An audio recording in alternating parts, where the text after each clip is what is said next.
Well,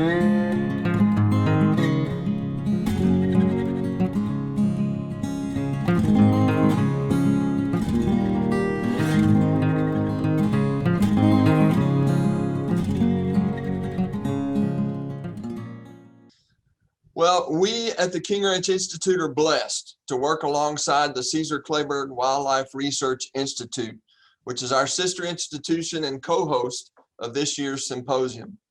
Two of the CKWRI faculty are joining us today to share some implications from their recent research efforts. Dr. Fidel Hernandez holds the Endowed Professorship for Quail Research with CKWRI. His research interests involve wildlife habitat relationships, rangeland ecology and management, and population ecology. Fidel is the go-to guy, if you will, around here for all things related to quail, and joins us today to share some recent advances in quail management. The podium is yours, Dr. Hernandez. You should have control. Thanks, Rick. Let me see if I'm able to move the slide. Yep. Well, thanks, Rick, for that introduction, and thanks to the King Ranch Institute for inviting me to present on some of the quail research that we've been doing here in South Texas. And what I wanted to do today is that, given that we have folks from across the country, is certainly talk about quail and some of the quail research findings, but perhaps couch this in a larger context, more focused on how there's disagreement often in wildlife management, whether it's quail, deer, elk, sage-grouse, whatever the case may be, and why some of that disagreement may arise and what can we do about it to clarify it. And the central thesis of this presentation will be centered on this idea of scale, or basically the lens through which we view the world. And there's much disagreement, whether we're talking about ecology or even if you go to like human medicine and nutrition. It's not uncommon and oftentimes frustrating where you hear health experts say that it's okay to eat eggs, but then a few months later, there's a study that says, no, it's not okay to eat eggs, or salt is related to hypertension and all these diseases, or no, there's no evidence, or have your glass of wine if you want to have it, or no, don't have it. And it can be kind of frustrating. And oftentimes researchers say, well, we just need more research or more information. And that certainly might be the case in certain situations, but oftentimes it might just be the result that we're viewing the system or the world through different lenses, or what I'm calling scale. And how the world looks depends on whether you have a very small scale or a close look, such as looking at lichens or mosses on the tree stump, or a more regional look, looking at mountains and lake systems, or maybe even the global perspective on the system, whether you're talking about quail or otherwise. And the lens or the scale at which we view these will influence not only what we observe, but maybe this is the cause of the disputes that we have. And I'll be using quail as an example. It somewhat reminds me of this parable of the 10 blind men and this elephant. It's an ancient parable that arose out of the ancient subcontinent of India. And basically you have these 10 blind men that have never seen the world, have never seen an elephant, and they're curious what one looks like. And one day this elephant stumbles into their village, and they're out there, they come across the elephant, and they immediately start touching it, feeling it, trying to describe what an elephant looks like to their fellow villagers. And so the person that's over by the tusk, he's feeling the tusk, and he yells out and exclaims that an elephant is like a spear. And his fellow countryman who's over by the tail, he's feeling the tail, and he counters, nope, an elephant is more like a rope.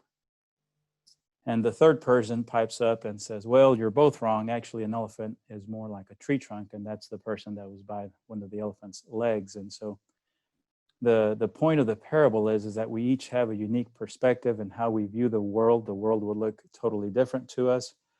And sometimes the disagreements that we have, everybody can be correct, but the disagreements that we have are because of the perspectives through which we're viewing the system, or the lens or the scale through which we're interpreting the data or the results. As I mentioned, I'll be using quail as an example, but this applies to everything from livestock management to elk to you name it. Anything that operates in the systems framework can benefit from viewing information through the lens of scale, or how we perceive the world. Both of these studies, they're plagued by either much confusion and ambiguity, or they're also plagued by much dispute and much disagreement, where you have scientists and managers, or even among scientists, arguing different things, and it's hard to make out who's correct. Both of these will benefit from the perspective of scale, and I'll conclude with the importance of scale, why it's important in quail management. And initially, just at the start of the presentation, I'm going to define scale. Just think of it as the lens through which you're viewing the world, similar to those two previous slides. I will more formally define what scale is at the conclusion of the presentation. So let's take a look at the first case study. How much brush do quail need? If you were to ask 10 different biologists, you might get 10 different answers. And it would be kind of frustrating. And to give you a feel for how much discrepancy there is in the literature regarding the amount of woody cover that quail need, I'll just have a few studies here, but there's a handful of studies, 15, 20 studies done over a span of about 40 years. And everything, you can see Val Lehman here in South Texas was saying that quail can get by with as little as 5% woody cover. Fred Guthrie somewhat agreed, and he said that 5% coverage of brush met the needs of bomb whites. Schroeder had a little bit different opinion. He said you needed areas with 40 to 80% canopy cover of woody vegetation. And as I mentioned, there's about 40 years of literature on this, and I'm just going to include a few. Cope said, no, actually, bomb whites select patches that are 20 to 60%.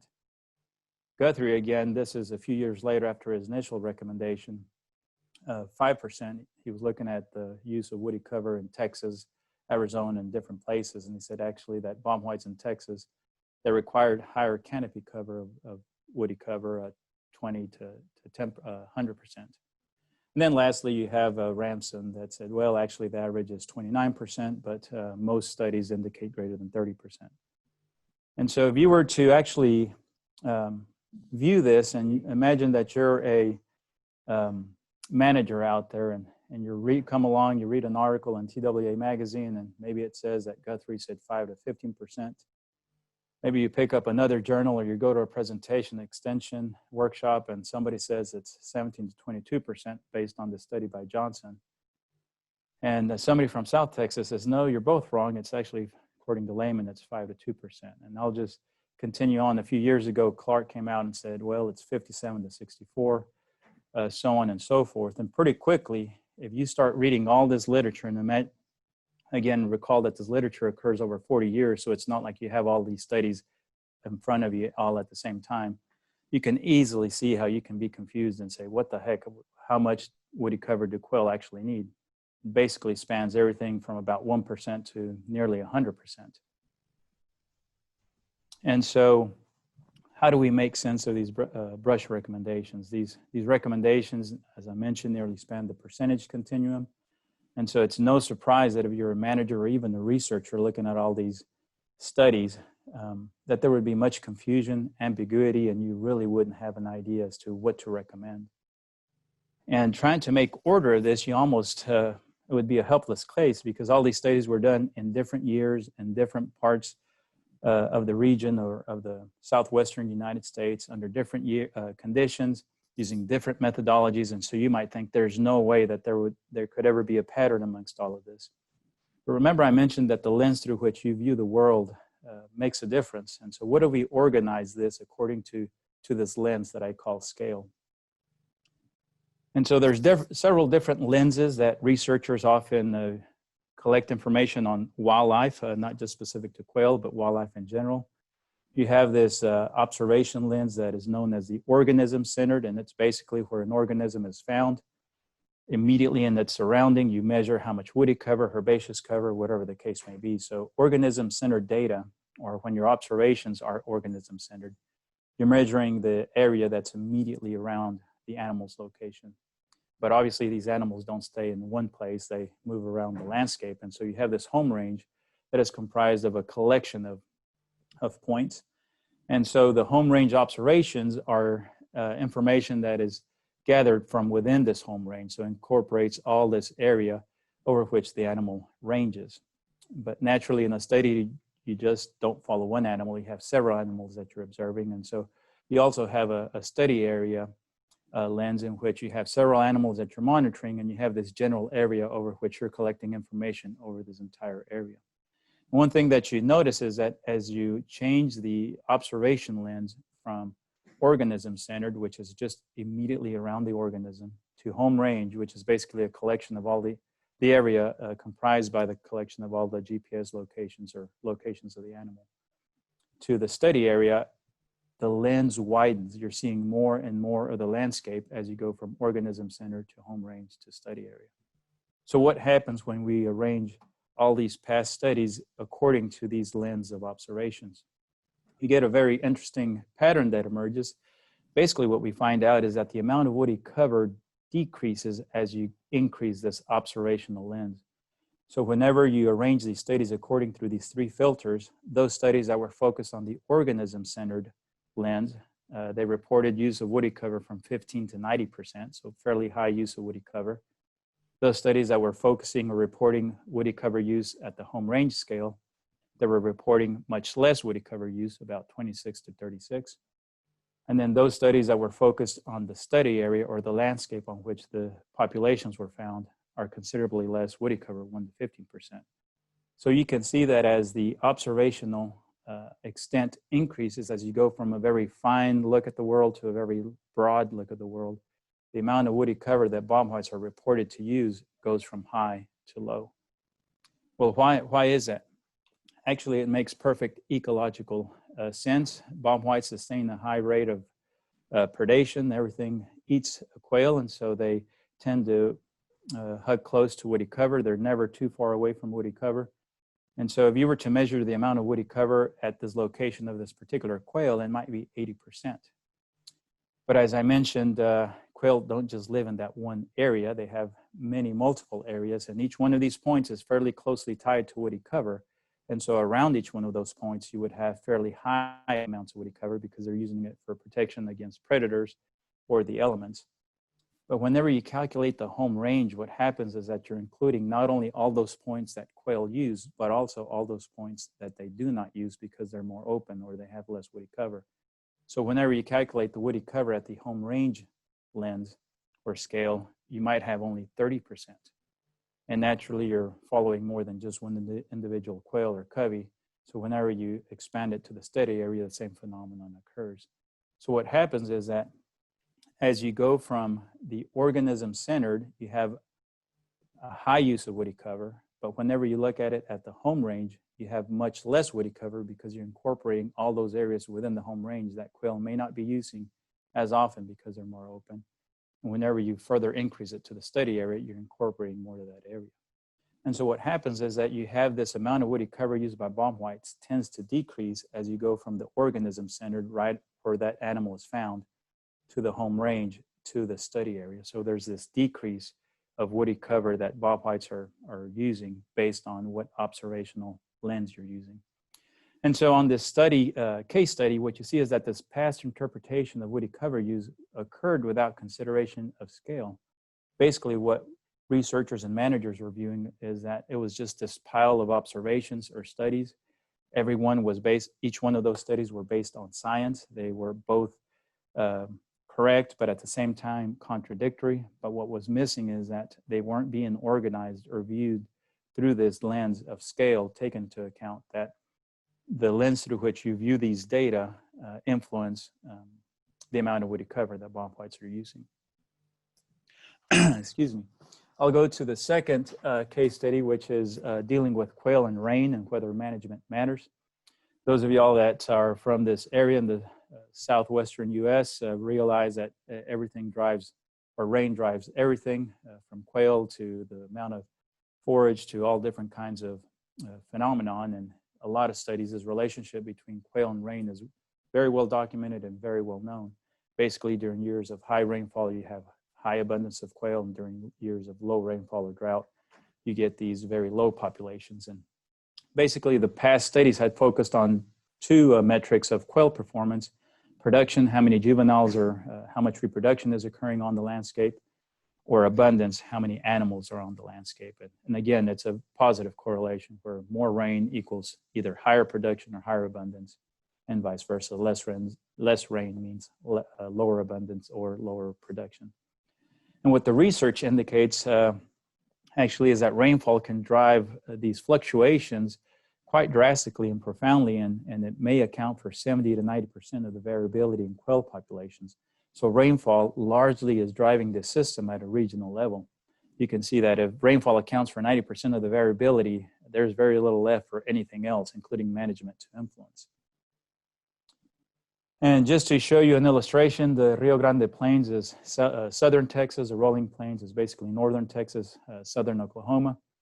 And what you see is here I have graphs. This is from Texas Parks and Wildlife route data that they have on quail and annual rainfall from this website called PRISM. And basically what you see, the blue line is rainfall. You have rainfall going up and down through the years, and you have this quail abundance, which is the brown line, also just basically tracking rainfall.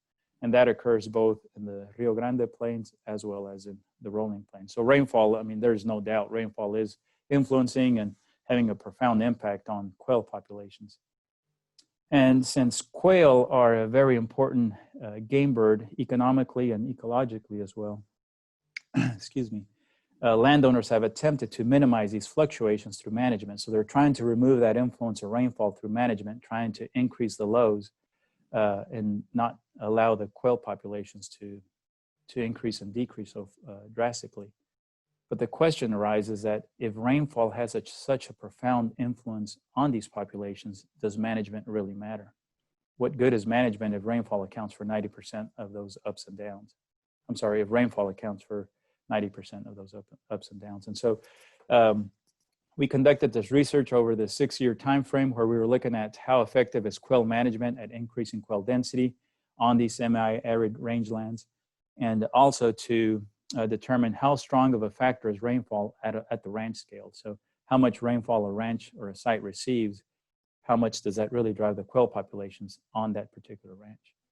And the general idea that we had is the research hypothesis was quite simple. Basically, if you increase management intensity, do you see a corresponding increase in quail density? So if management mattered, in other words, if rainfall wasn't the whole story, you would expect that those areas that had higher management intensity would carry higher quail density compared to those properties that were less intensively managed.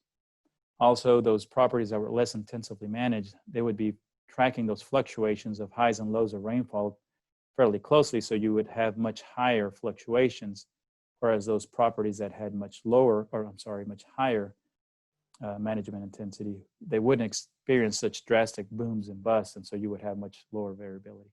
The second hypothesis was basically that rainfall would not be as an important driver at the ranch scale as prior research had indicated. So we did the study both in the Rio Grande Plains, which I mentioned, in southern Texas. We had about 11 sites that accounted for about 100,000 acres. Also in the Rolling Plains here, which is northern Texas, we had 4 sites that accounted for about 32,000 acres.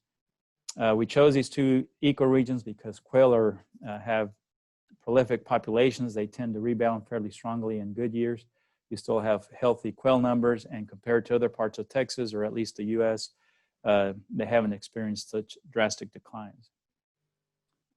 And so basically what we needed to test this idea of does management really matter, we needed information on how many quail are on a particular property, how intensively are they managing that property for quail, and what is the rainfall on that property. So to get the first source of information, quail density, basically we just flew helicopter surveys within what is known as distance sampling framework. It's basically these linear transects that are spaced across the study area, about 400 yards apart. And then you basically traverse those transects up and down until you cover the whole ranch. And we flew these surveys during December and January. As I mentioned, it was a 6-year study that we did this to try to get the highs and lows, or at least a wide range of environmental conditions. And basically what we did as we were flying, I won't go into detail, but basically we had a GPS coordinate that was keeping track of our transects or our travel log. We had a rangefinder, and every time a covey flushed, we would fire the helicopter where it stopped, it would hover. We'd fire the rangefinder, and it would obtain the GPS location of where the quail was at. So let's say there was a quail here that flushed out here from the base of this fence line. We would shoot the rangefinder, and it would mark that point obtain that GPS point for that covey. We'd also record the covey size. And basically what it would look like is at the end of the survey, this bottom panel, here we have our transects that span the entire ranch. We'd fly up and down, marking all the coveys that we saw. And these green dots are all the coveys that we found. And every one of those dots would have a corresponding covey size of 15 birds or 8 birds or whatever the case may be. We then took this information and estimated density using this program called distance. We also quantified how intensively managed these properties were.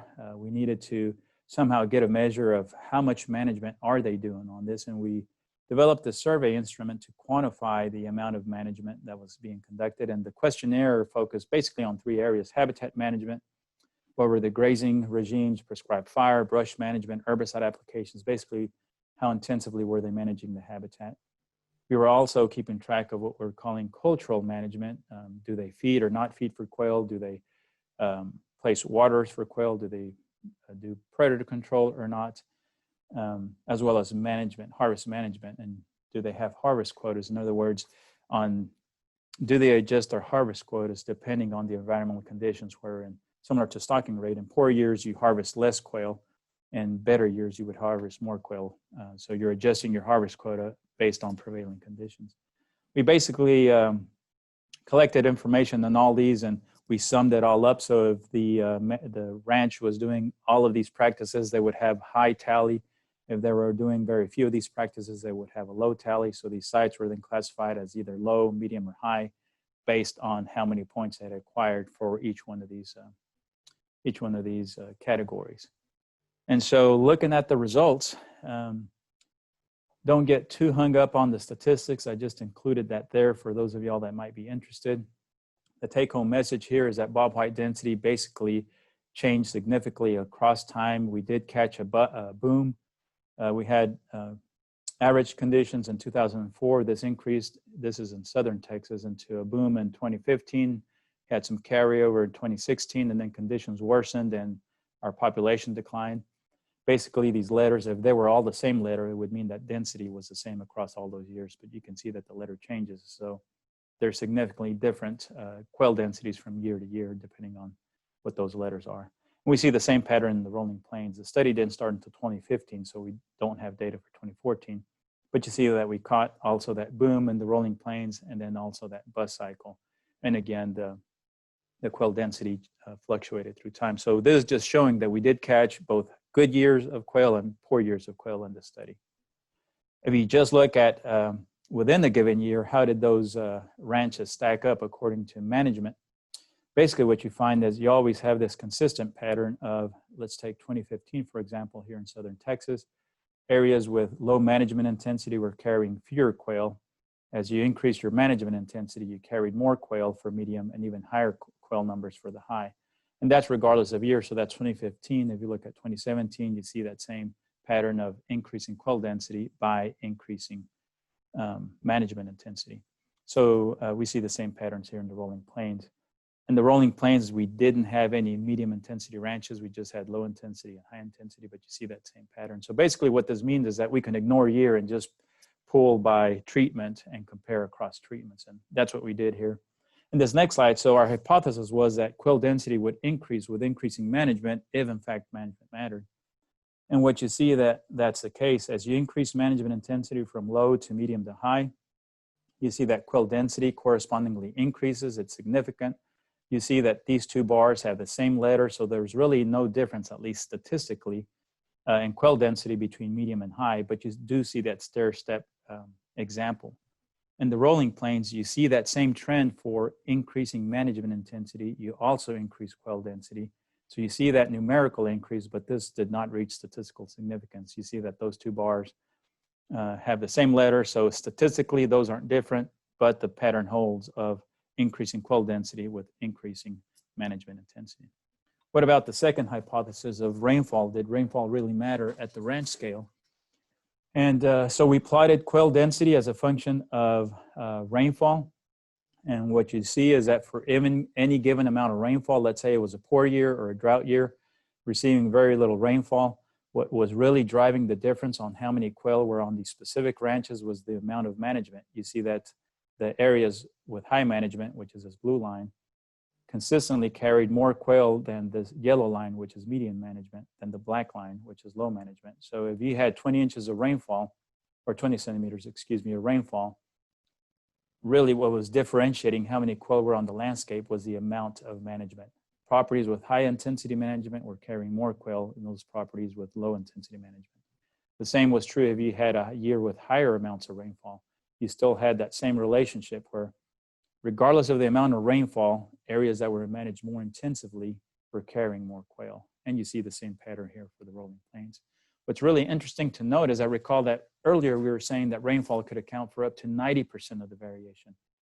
This number right here, this R squared, is a measure of that. So this is 4%, 90% would be 0.90. So here rainfall was accounting for 4% of the variability that we see in quail density.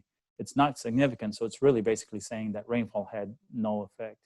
And we see the same relationship in the rolling plains. It's only accounting for 1% of the variability in this quail density. And it's not significant, again, saying that rainfall really wasn't driving much of this. Really what's driving the difference between quail density are the level of management, or is the intensity of management. And so what does this really mean? And then let's bring it back to how we began this discussion for this case study.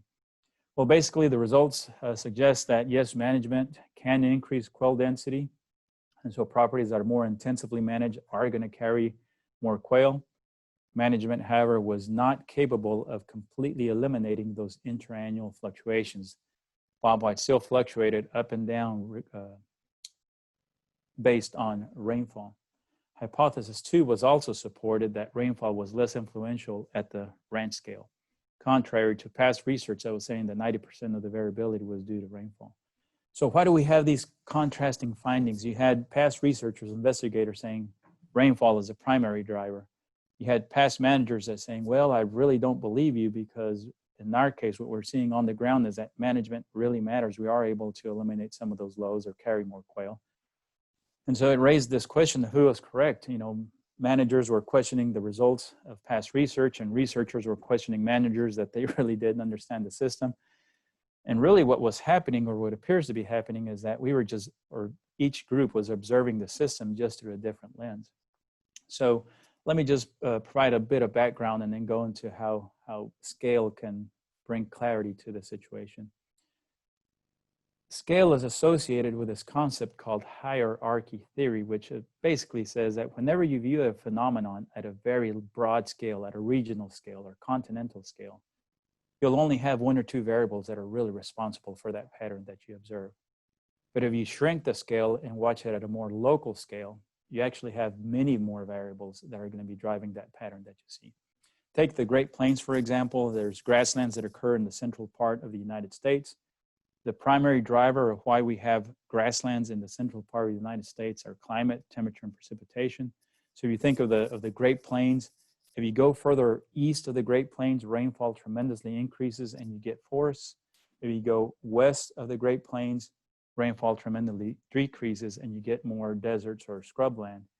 And so if you wanted to know the vegetation pattern, why grasslands occur in the central United States, is because climate drives basically the system and why grasslands would occur there.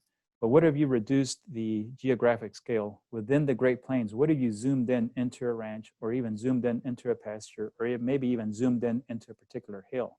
Would you find a grassland, a shrub, or a tree there? Well, now it's not just rainfall that's going to drive that, but now you have soil type, you have grazing. Was there brush management done?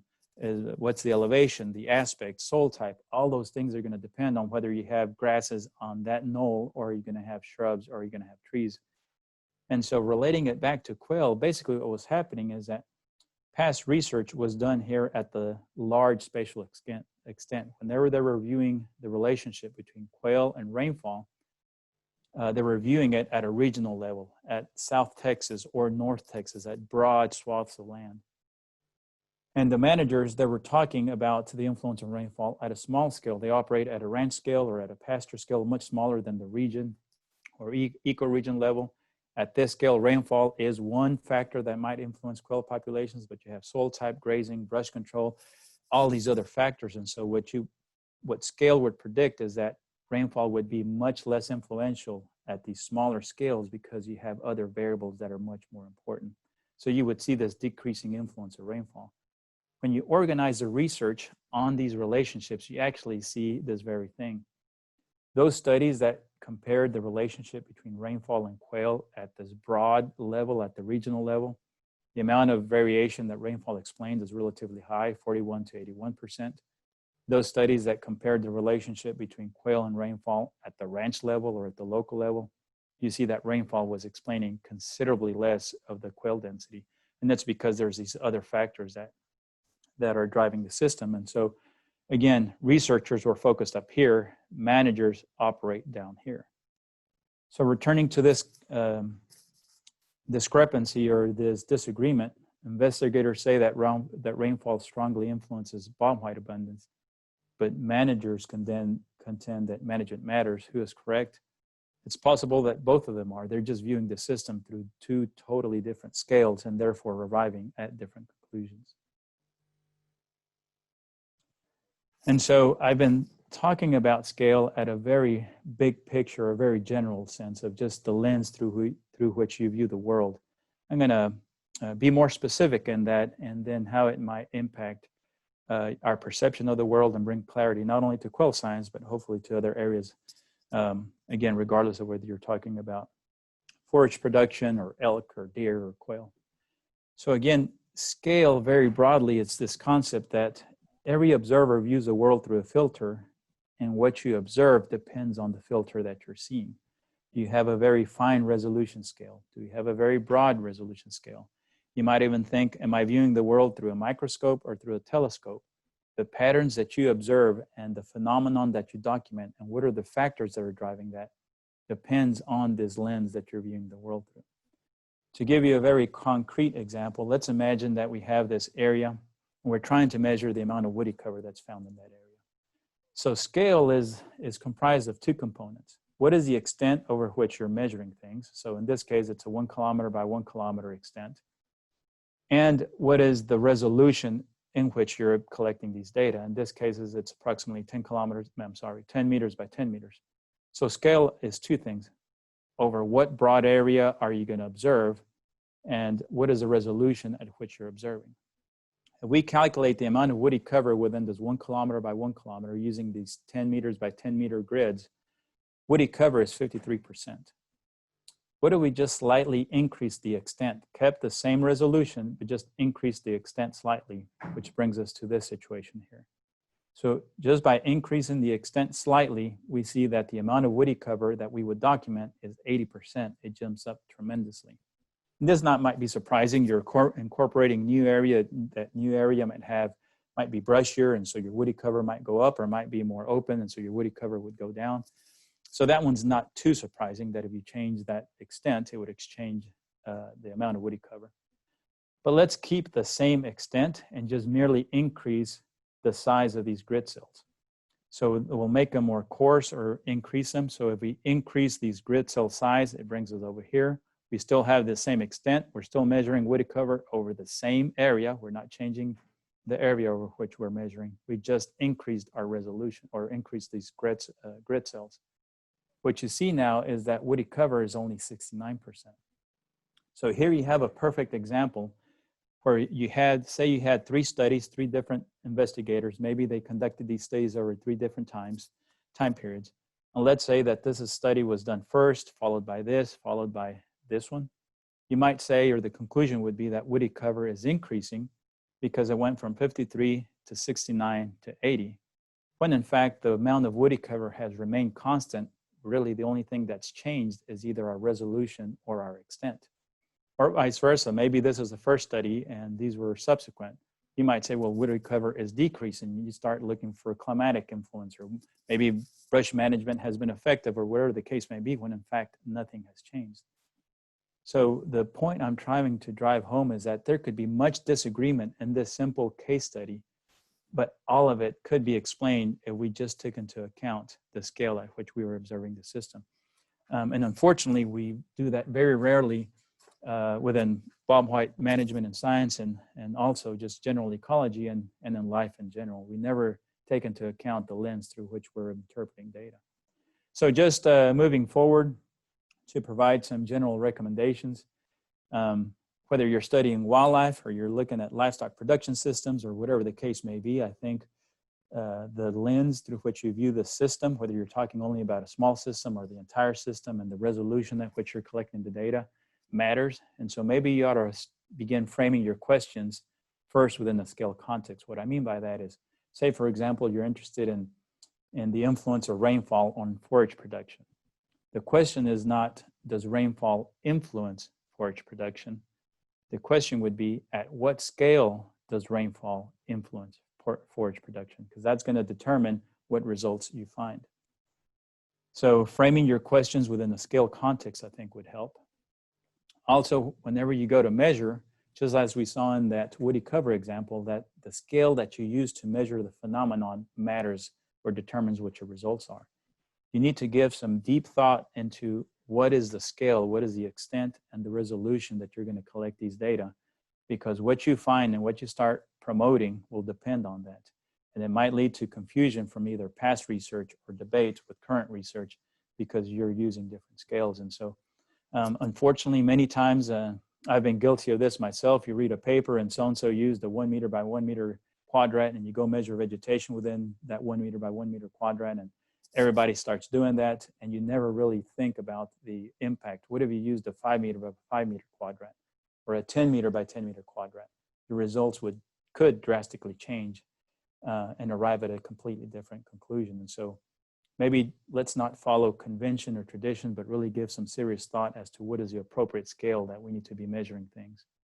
And then lastly, as we saw with the quail case studies, and again, I'm focused on quail, but if you look into the literature, there's been debates in vegetation science and just a lot of different climate science, a lot of different areas, and a lot of it's driven by this lack of scale that folks have started to pay more attention. So whenever you do find your results, always interpret them within what is the lens of observation that I'm using, not only to collect the data, but to interpret these data. Those really greatly matter. And so just to conclude here, the value of scale in quail science, this exercise of viewing past literature through the lens of scale highlighted two patterns that before were unrecognized in quail ecology. Basically, that the amount of woody cover that quail use decreases as you increase the extent over which you observe the species. And then also that the influence of rainfall on quail abundance decreases as you go from a region scale down to the ranch scale. And what's really important is that, as I started off the presentation, many times these disagreements, we say, well, more research is needed. We just haven't had sufficient sample size or the sufficient amount of studies to really clarify this. But quail have been studied for more than a century. The earliest study that I know where it was an actual study done on quail was 1905. So we have well over a century of research on the species. We have an abundance of data, but yet many studies conclude with more research is needed to better manage the species. And I guess my question is, given this treasure trove of a century's worth of data, how many patterns await to be discovered just by viewing this existing literature base through this lens of scale? Or how many more areas of discord may be clarified? You have lots of areas where folks are saying you should translocate quail or no, you shouldn't. You should feed quail or no, you shouldn't. Or predator control works or no, it doesn't work. And maybe those are legitimate debates, or maybe they're just people talking past each other because they're viewing the system through different lenses. There's many people that contributed to the research here, including many past students and participating landowners. I don't have the time or the space to thank all of them, but I truly thank all the past landowners that provided access to the study areas, as well as all the past graduate students and technicians that collected these data. There's been many funders for this research. Two very key funders have been Texas Parks and Wildlife, who funded much of this research over the past 20 years that we've been doing here at the Cesar Kleberg Wildlife Research Institute. Another strong supporter has been the Texas Quail Coalition, specifically the South Texas chapter of the Quail Coalition. Both of these have been very continued and dedicated supporters of this research. We thank them, along with other contributors such as the East Foundation, Houston Safari Club, and many, many other private donors. And with that, I think that's all I have, and I'll try to answer any questions if there are any. Thank you. Well, great, Fidel. Thank you for that presentation. And like the previous presentation, has stimulated several questions, and we've got about 5 minutes for Q&A. The most popular question that I see in the Q&A is, did the rainfall and management study attempt to isolate individual management practices to identify which practices were most effective and which were marginal? That's a great question, and we did not, simply because it's very hard to tease out from the data that we have to tease out that influence. However, I would counter that maybe we have the wrong view in management, and it's similar to food nutrition. Oftentimes you tend to isolate and say, well, omega-3 fatty acids they're associated with increased health, and so scientists will go isolate that chemical or that compound, put it in a pill, and people start taking it. But what studies find is that taking that pill, you don't see the same benefits as from eating the actual fish that has those fatty acids. And basically what the idea is that there's a synergy. It's not that chemical per se, but it's all the other chemicals and all the other food items in your diet that contribute to the overall positive effect. It's not one isolated factor. And so I think my philosophy or my perspective is changing a little bit within management, that it may not be just grazing, or may not be just predator control, or it may not just be brush management, but it's all those practices in conjunction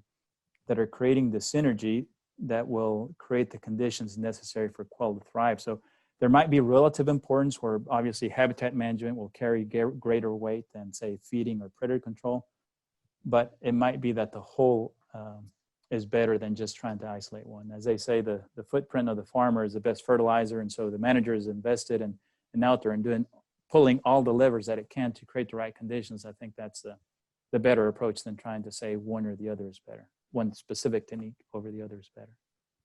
Yeah, great answer.